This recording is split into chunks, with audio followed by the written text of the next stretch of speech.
Have you ever studied for a test, sat down to take that test, and everything went blank? Then all of a sudden you start to sweat, your heartbeat rises, your breath starts to get shallow, and your muscles tighten up, and you are a total disaster, and you bomb this test? I'm Brett Cotty from Cotty's Coaching. I'm here to tell you about the fight or flight response.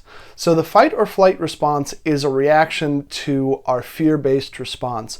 When we're feeling that fear in our bodies, then it starts to manifest itself as this fight or flight response. It's your stress response. This stress response happens to a lot of people before they start a game. As they're waiting, they're starting to feel all those bodily functions coming along, and the nerves are rising up and they're feeling anxious about the game. That's a very normal response to people as they're getting ready. It's because their body is trying to prepare themselves for the game to come. And the way it's doing that is through this fight or flight response. It's releasing the chemicals into their body to help prepare them for this.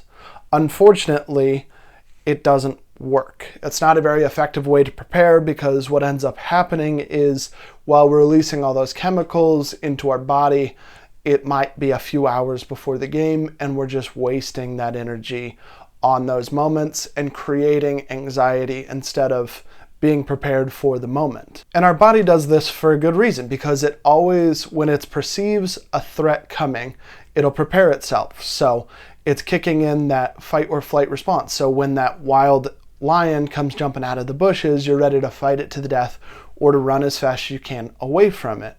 But that doesn't really work when you're preparing for a game. You can't fight your way through a preparation, and running away isn't a very good way to prepare for a game as well.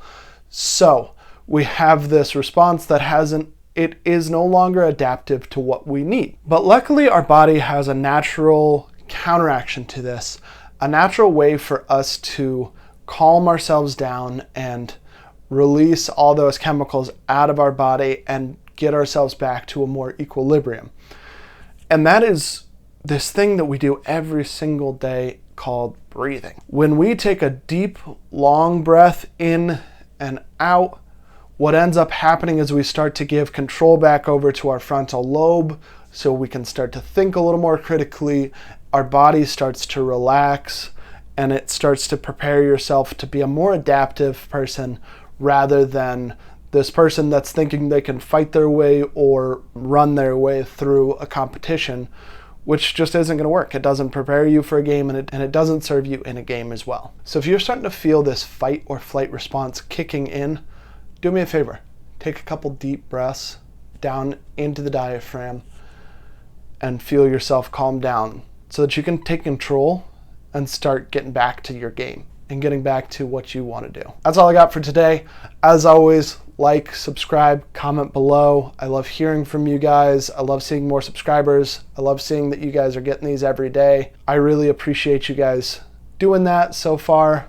Everybody that's supported me so far, I really appreciate it. As always, go to brettcotty.com if you want to learn some more about mental toughness and how you can really take your mental toughness to the next level. And until next time, just keep getting tougher.